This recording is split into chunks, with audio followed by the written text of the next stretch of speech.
사랑합니다. 성도 여러분, 월요일 아침이 밝았습니다. 오늘도 복 주실 하나님께서 우리들에게 예배의 시간을 허락하셨어요. 이 냉천골 아침 말씀 묵상을 통하여서 하나님은 우리들을 만나시기를 기뻐하시고 우리의 기도에 응답하시고 우리의 예배를 받으시며 복 주시려고 은혜와 축복을 준비하신 줄로 믿습니다. 그 믿음을 가지고 이 아침을 깨우십시다. 말씀 봅니다. 사무엘하 22장 1절부터 7절 말씀 보도록 합니다. 사무엘하 22장 1절에서 7절 말씀.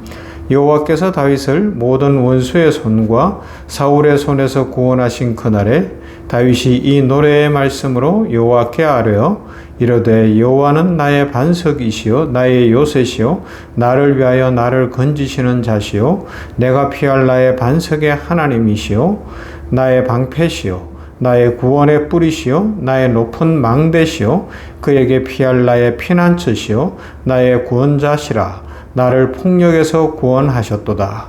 내가 찬송받으실 여호와께 아뢰리니 내 원수들에게서 구원을 받으리로다. 사망의 물결이 나를 애우고 불의의 창수가 나를 두렵게 하였으며 스올의 줄이 나를 두르고 사망의 올무가 내게 이르렀도다. 내가 환난 중에서 여호와께 아뢰며 나의 하나님께 아뢰었더니 그가 그의 성전에서 내 소리를 들으시며 나의 부르짖음이 그의 귀에 들렸도다. 아멘. 어제 우리 병원교회 주일 예배 말씀을 기억하시면서 이 한 주간 5번에 걸쳐서 그 내용을 좀 더 심도 있게 살펴보며 이 말씀을 나의 것으로 만들면 복이 됩니다. 하나님 앞에 예배와 기도로 나아가십시다. 오늘 7절 내가 환난 중에서 여호와께 아뢰며 나의 하나님께 아뢰었더니 그가 그의 성전에서 내 소리를 들으시며 나의 부르짖음이 그의 귀에 들렸다라고 다윗은 분명하게 고백하고 있습니다. 우리 인생에는 누구나 피하고 싶지만 또 피할 수 없는 고난의 시간이 있을 때가 있어요. 믿음이 있다고 해서 고난이 꼭 비껴가는 건 아니더라고요. 오히려 성경은 믿음의 사람들이 고난의 골짜기를 더 깊이 지나갈 때가 있다라고 알려주고 있습니다. 아브라함이 그랬어요. 요셉이 그랬어요. 욥도 그랬습니다. 그리고 다윗 역시 마찬가지였죠. 우리는 다윗을 위대한 왕으로 기억합니다. 그러나 실제 다윗의 인생은 눈물과 배신과 어려움과 고난의 연속이었어요. 그런데 더 중요한 것은 믿음의 사람들에게 그런 고난이 있고 환난이 있고 어려움이 있는데 그것을 통하여 실패하는 인생이 되는 것이 아니라 오히려 무너지지 않고 하나님의 축복을 더 풍성히 누리는 축복의 인생을 살아간다는 겁니다. 우리 믿는 사람들에게 고난이 오는 이유는 두 가지예요. 첫 번째는 마귀가 우리를 넘어뜨리고 교회도 못 가게 하고 예배도 못 드리게 하고 기도도 못 하게 하려고 시험을 주는 경우들이 있어요.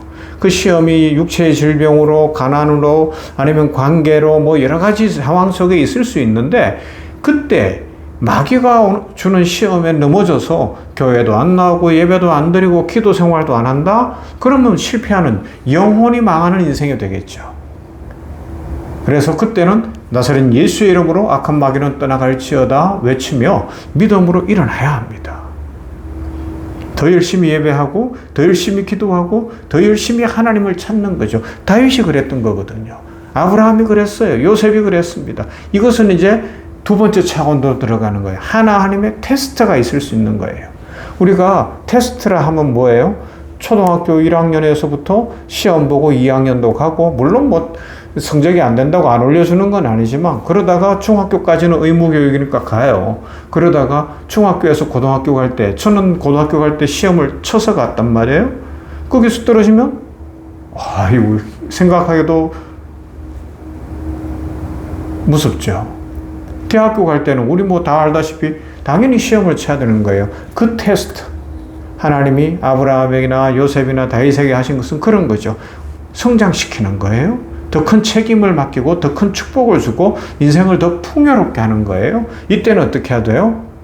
마귀는 나사렛 예수의 이름으로 싸워 이기는 거고 하나님이 테스트하실 때는 더 기도하면서 하나님 복을 주실 줄 믿습니다. 그러면서 더 기도하며 예배하며 하나님 앞에 나아가는 것. 방법은 똑같아요. 마귀의 시험이나 하나님의 테스트나 해결하는 방법은 더 예배하고 더 기도하고 더 하나님께 메어 달리고, 그러면 마귀는 쫓겨가고 하나님의 축복은 우리들에게 크게 부어질 줄로 믿습니다. 그래서 이제 다윗이 당했던 고난을 한번 생각해 보면, 이 고난이라는 게 뭐예요? 고난 앞에 인간이 서보면, 내 인생이 얼마나 연약하구나, 나의 한계가 여기까지구나 하는 것을 깨닫게 될 때가 있습니다. 여러분, 우리 인생이 화려한 것 같지만 실제로 얼마나 위태롭습니까? 화려하지 않아요, 그죠? 우리가 경험했지만 코로나 바이러스만 돌아도 눈에도 안 보이는 바이러스 때문에 막 예방접종 한다 그러고 걸려본 사람들은 알지만 또 아프긴 또 왜 그렇게 아파요? 전 세계 곳곳에서 막 사람들이 죽는다 그러고요. 우리가 편안하게 운전을 하고 다니지만 도로에서 운전할 때마다 깜짝깜짝 놀랄 일이 한두 번이 아니에요. 출근을 하든지 학교를 가든지 자녀들이 갔다가 시간 돼서 집에 안 오면 막 그때부터 불안할 수도 있는 거예요. 연락도 잘 안 되고 이러면. 지는 도서관에서 공부한다고 그러고 있었는데 부모는 막 불안한 거예요. 왜요? 인생이 연약하기 때문에 그런 것 아니겠습니까? 다윗도 그랬어요. 화려한 인생이고 대단한 왕인 것 같았지만 10대 때부터 20대까지는 사울왕이 죽이려고 했죠. 왕이 되고 난 이후에는 여기서 공격 저기서 공격 온갖 공격을 다 당하는 겁니다. 오죽했으면 오늘 5절에서 뭐라 그래요? 사망의 물결이 나를 애우고 불의의 창소가 나를 두렵게 하였으며 스올의 줄이 나를 두르고 사망의 올무가 내게 이르렀도다. 사망 막 이런 이야기 하는 거 아니에요. 스올 다 같은 이야기잖아요. 땅속 깊은 곳. 내가 죽을 지경에 빠졌다는 거예요. 막 그런 상황. 이것은 그냥 강조법이 아니라 다윗은 매일 죽음의 공포 속에 살았습니다. 그런데 이런 일이 찾아오면 우리 인생은 비로소 나의 한계를 깨닫는 거예요. 건강할 때는 이 건강이 영원할 것처럼 생각해요. 형편이 좋으면 그 형편 좋은 것이 내 능력인 줄 깨닫게 됩니다. 생각하죠. 또 뭐 주변에 사람들이 많을 때는 평생 그 사람들과 함께 할 수 있을 것 같은데요. 그러나 고난 앞에 서보면 인간의 허상을 무너뜨리죠. 그래서 우리 개혁주의 신앙은 인간의 연약함과 무능을 정직하게 인정합니다. 우리 인간의 전적 무능력, 특별히 구원받는 데 있어서는 무능력하다. 하나님의 은혜 없이는 하나님의 자녀가 될 수 없고 전적 부패, 타락을 이야기합니다. 우리는 죄인이라는 고백을 하는 것입니다. 그 이야기는 내 인생을 내가 책임질 수 없고 한순간도 내 마음대로 살아갈 수 없다라는 고백이죠. 그래서 우리가 고난 앞에 섰을 때 하나님의 은혜를 깨닫는 거예요. 그래 유명한 영국의 C.S. 루이스는 고난은 하나님의 확성기다라고까지 표현하는 것입니다. 하나님은 고난을 통해 잠든 우리의 영혼을 깨우십니다. 평안할 때는 예배하지 않을 수 있어요. 평안할 때는 기도하지 않을 수 있어요. 평안할 때는 하나님을 찾지 않을 수 있어요. 그러나 고난이 왔을 때 하나님을 찾을 수 있어요. 그런데 이게 지혜로운 방법이에요. 고난이 왔을 때 하나님 앞에 기도할 수 있고 예배할 수 있고 하나님께 나아가는 정말 지혜로운 거예요. 이건 체면 이야기할 필요 없어요. 하나님 앞에서 그렇게 하면 그때부터 인생이 살고 영원히 살고 복이 넘치고 평강이 임하게 되는 줄로 믿습니다. 그래서 다윗이 오늘 7절에서 뭐라고 고백해요? 내가 환난 중에서 여호와께 아뢰며 나의 하나님께 아뢰었다라는 겁니다. 다윗은 가장 지혜로운 방법을 택했어요. 다윗은 가장 축복된 길을 택한 거예요. 내가 힘드니까 하나님 앞에 나온다는 겁니다. 하나님은 창조주셔요. 하나님은 생명의 주인이셔요. 하나님은 능력이십니다. 그러하기 때문에 우리가 힘들고 어려우면 하나님께 가는 거예요. 자녀들이 힘들고 어려우면 아버지, 어머니, 엄마, 아빠한테 가는 거예요. 엄마 나 힘들어요. 그러면 엄마는요, 아빠는요, 사랑이라 품어주는 거예요. 아이고 우리 딸이, 우리 아들이 힘들구나. 그래 잘 왔다. 네가 어디 가냐. 내 아들인데 내 품에 와야지. 그러면서 맛있는 밥도 해주고 위로해주고 도와주고 그렇게 하는 것 아니겠습니까? 하나님이 그런 하나님이십니다. 그래서 하나님은 고난 중에 부르짖는 성도를 외면하지 않으시죠. 그가 그의 성전에서 내 소리를 들으셨다 고백합니다. 하나님이 계신 곳에서 우리의 소리를 듣는 이 수많은 소음 속에서 내가 기도하는데 하나님이 그걸 탁 들어주시는 거예요. 전 세계 80억 인구가 막 이렇게 살아가고 있고 온갖 요란한 소리가 다 있지만 하나님은 오늘 아침 내가 냉천골 아침 말씀 붙들고 기도하면 그 소리를 저 하늘에서 들으시는 거예요. 야, 샘병원 교회, 야, 냉천골 아침 묵상하는 누구누구가 이 아침에 기도하는구나. 이게 하나님께 쏙 들려서 하나님이 기뻐하시고 응답과 축복을 부어주신다는 것입니다. 그래서 기도 응답은 두 가지 방법으로 와요. 문제를 완전히 해결하실 수 있는 거예요. 우리는 잘 몰라요. 하나님이 해결하시는 거예요. 질병도 낫게 하시고 인생을 풀어주시고 길을 여십니다. 또 하나는 그 모든 어려움을 이길 수 있는 힘을 주시는 거예요. 사도 바울도 그런 체험을 했고요. 믿음의 용사들이 이 요셉 한번 보세요. 무고하게 어려움을 겪었음에도 불구하고 이겨낼 힘을 얻고 결국은 이집트의 총리가 되는 놀라운 역사와 축복을 누린 줄로 믿습니다. 하나님은 때로 환경을 바꾸시고 때로는 우리 자신을 바꾸시기도 하십니다.